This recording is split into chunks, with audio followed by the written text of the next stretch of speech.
cost accounting concept. Okay, so we have business organizations. For business organizations, we have sole proprietorship, partnership, and corporation. In sole proprietorship, this business is registered in the DTI.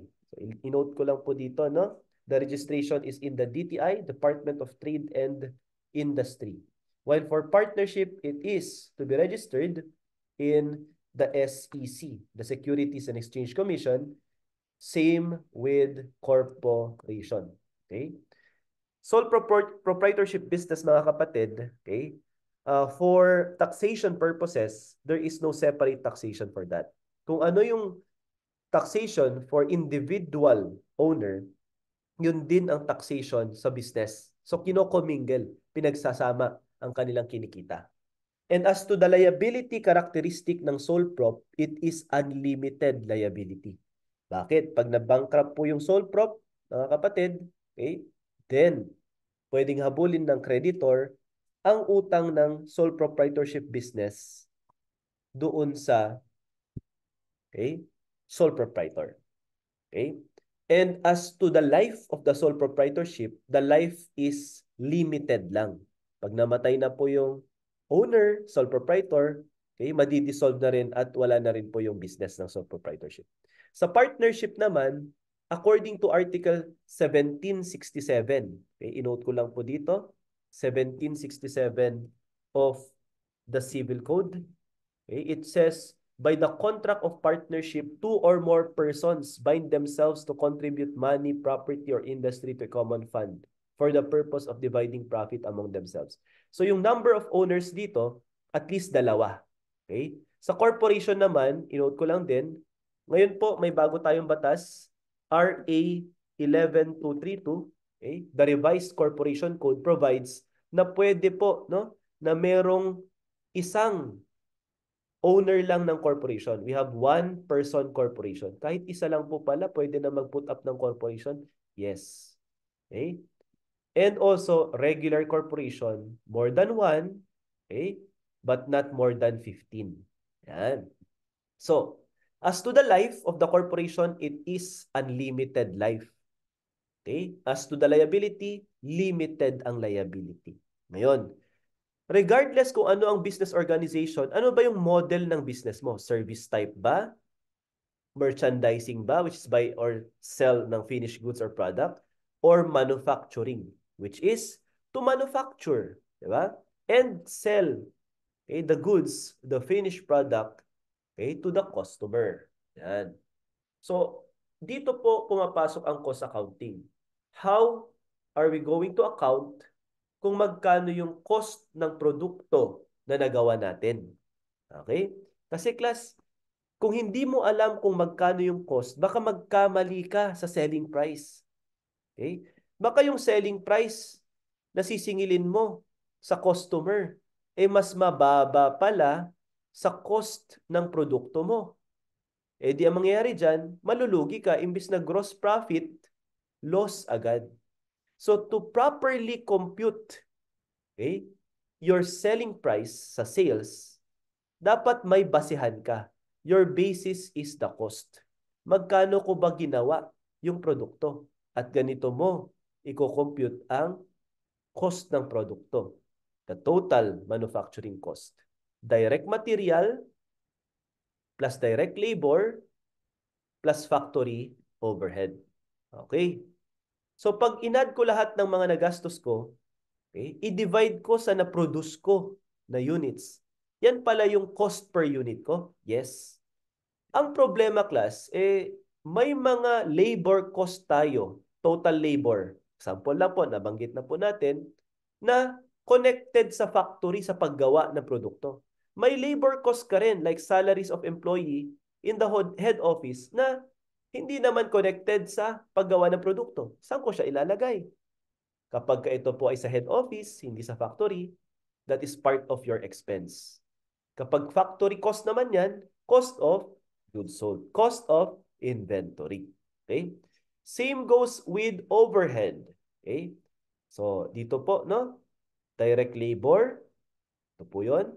Indirect labor, papasok siya sa factory overhead. Okay. Same goes with other overhead. Yung mga depreciation. Okay?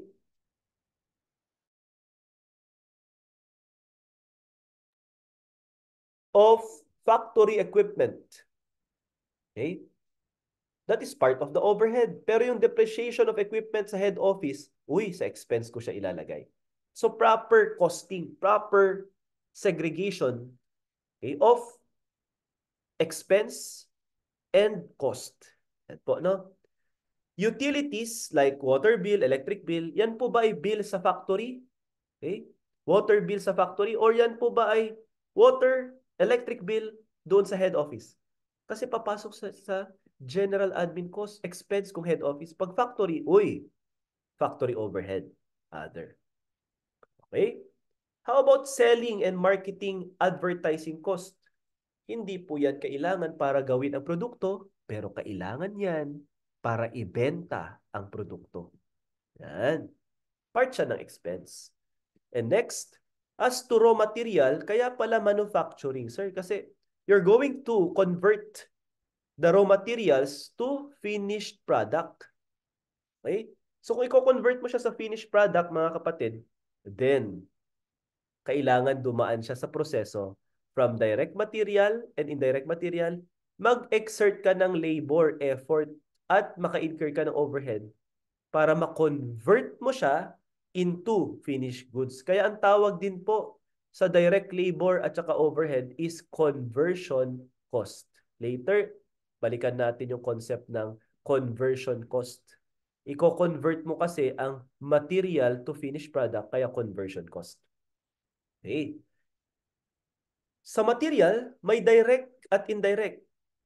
Kapag indirect, kaya ko bang isegregate?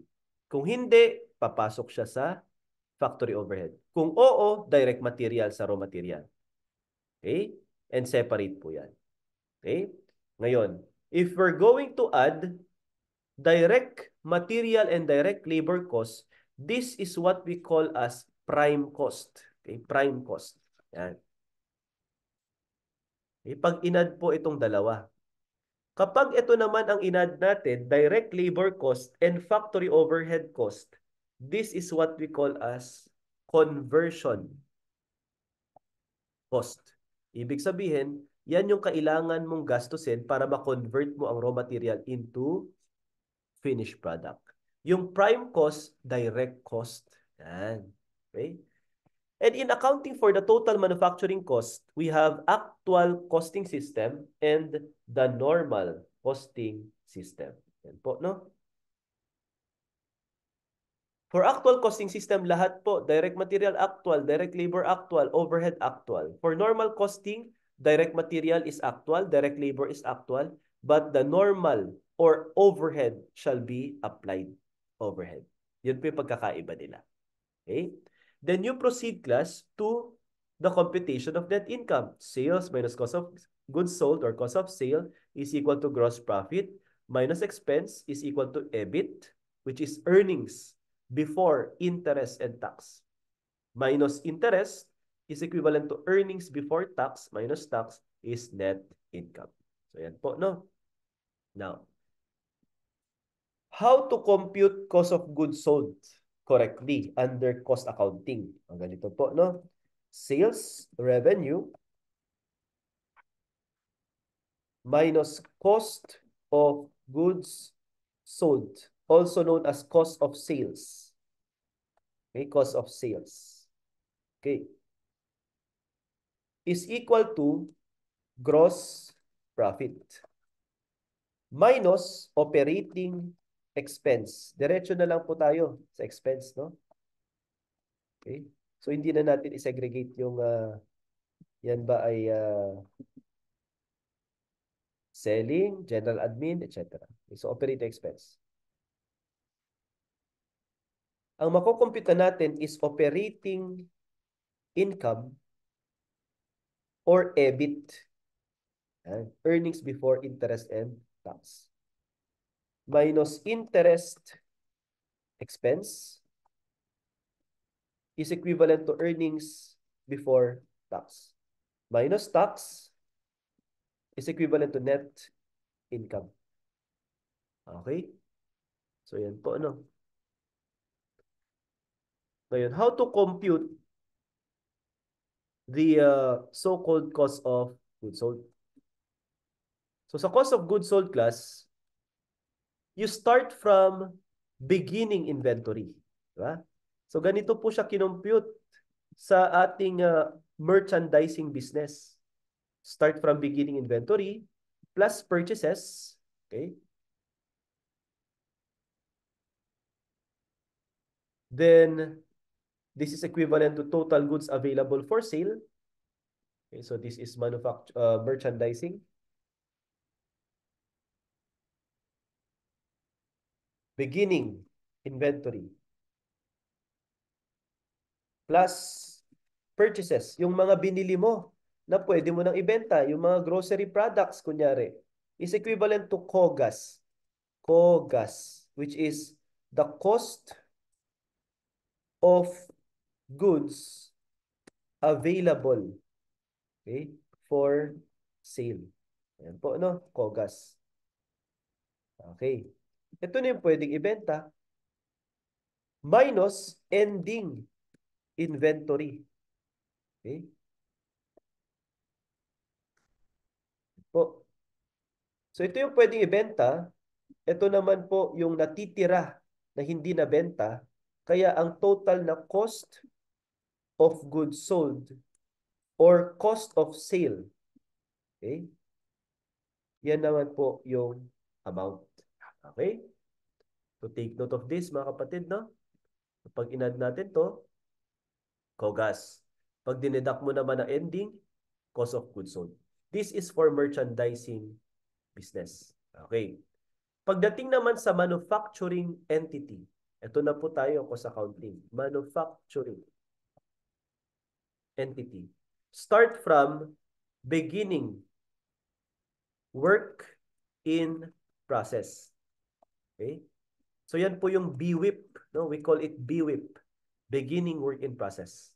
Yan yung mga sinimulan mo na i-convert into finished product pero hindi pa siya finished product kasi okay, kulang pa ng mga ingredients, kulang pa ng mga okay, uh, sabihin natin na materials, no, to complete the product.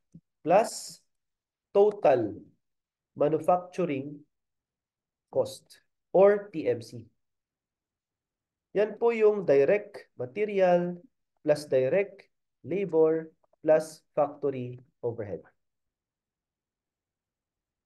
is equivalent to total cost put into process. Okay?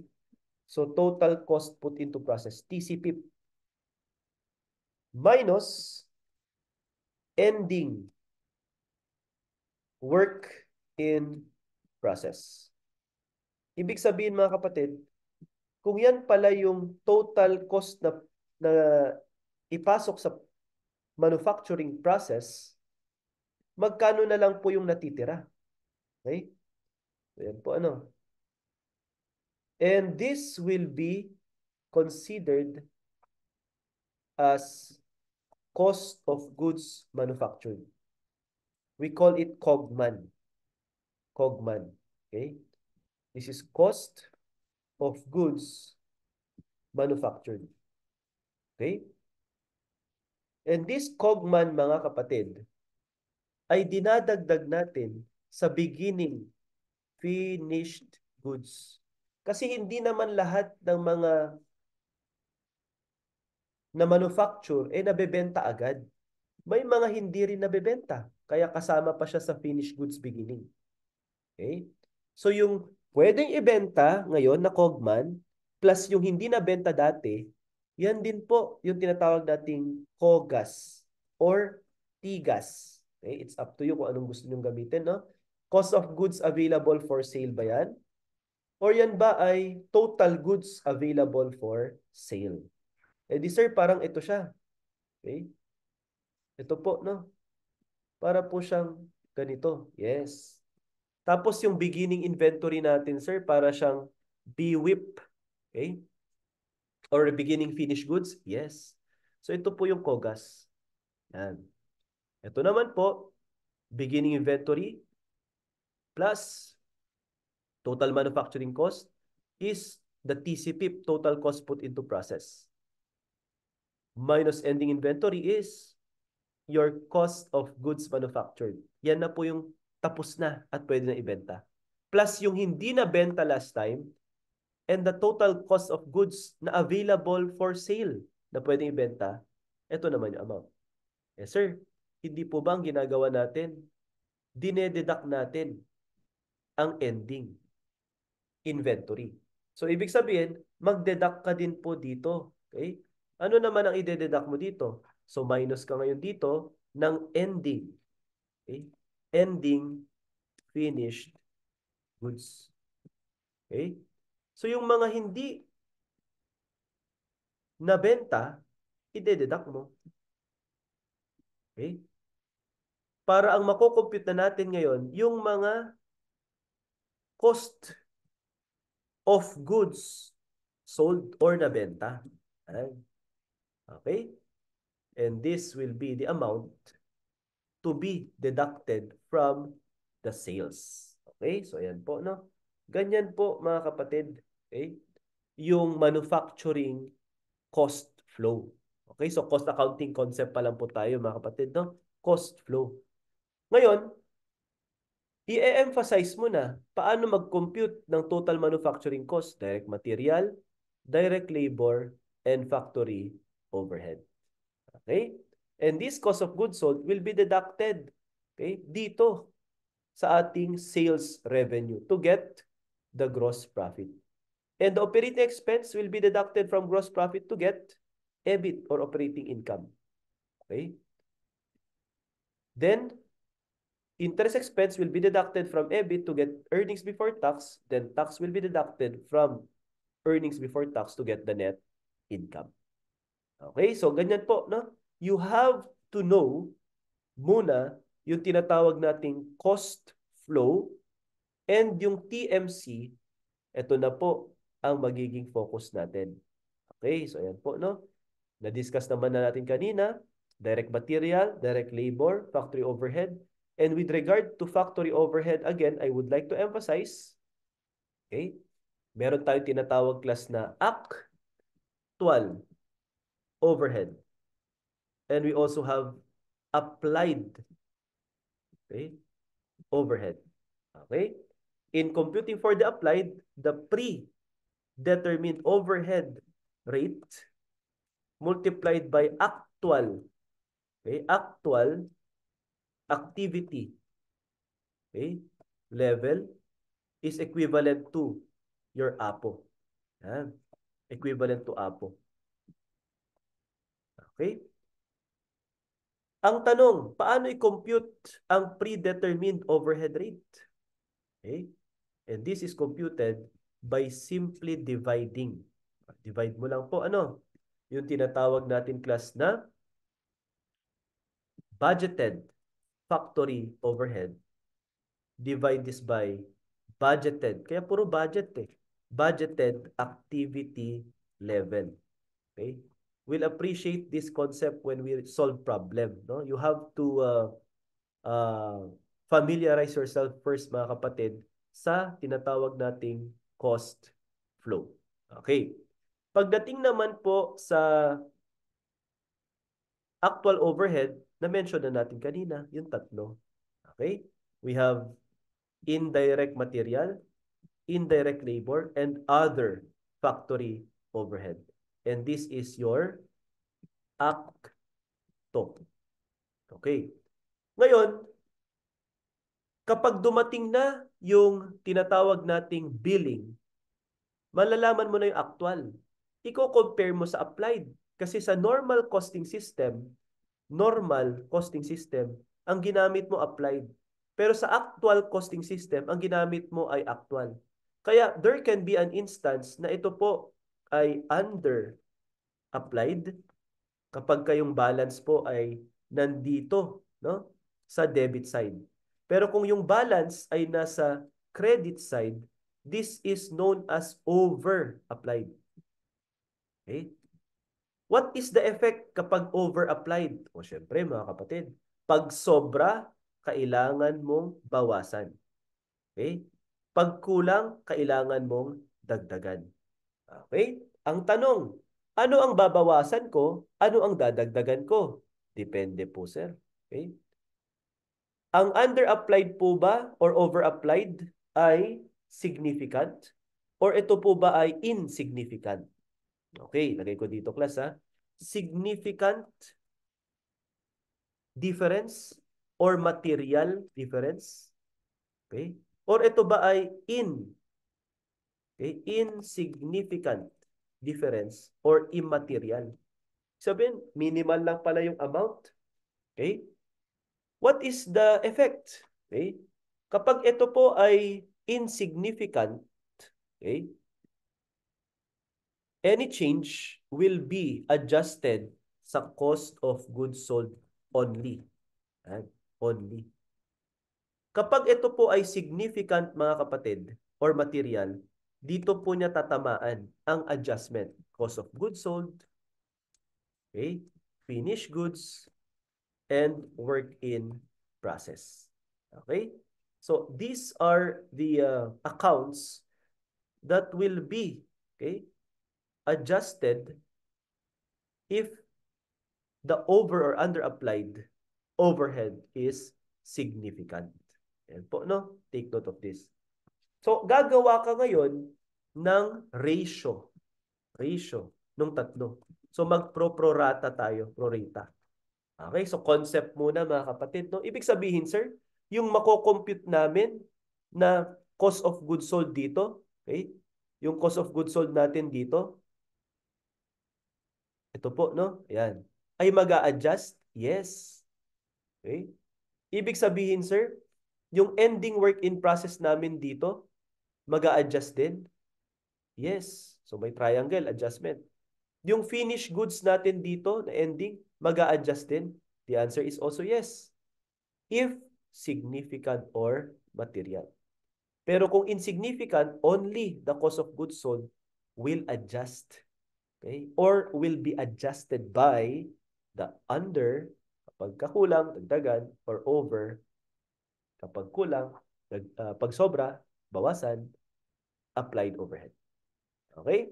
So take note of this. This is the cost flow that you have to memorize and understand, mga kapatid. Okay? So that we can, of course, compute yung net income natin correctly. So dito pa lang, class, ibibigay na ang sales. Okay? And probably, interest expense, interest rate, times the face value. Tapos yung tax, baka ibigay yung tax rate.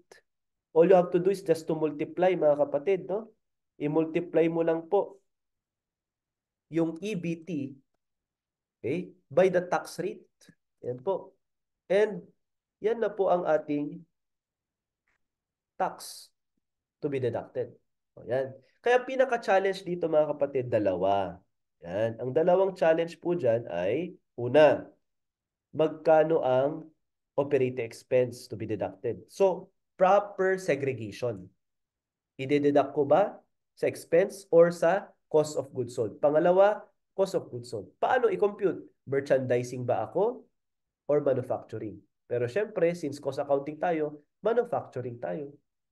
Yung cost of goods sold ba, adjusted na or hindi pa adjusted? Okay.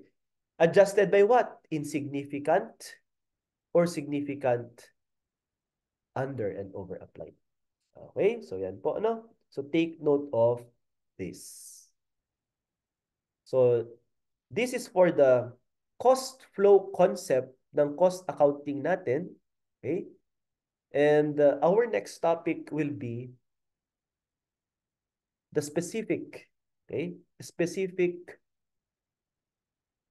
accounting methods that will be used, okay, in accounting or accumulating the total manufacturing cost. And of course, okay, identifying the direct material, direct labor, indirect material, indirect labor, and component of the factory overhead.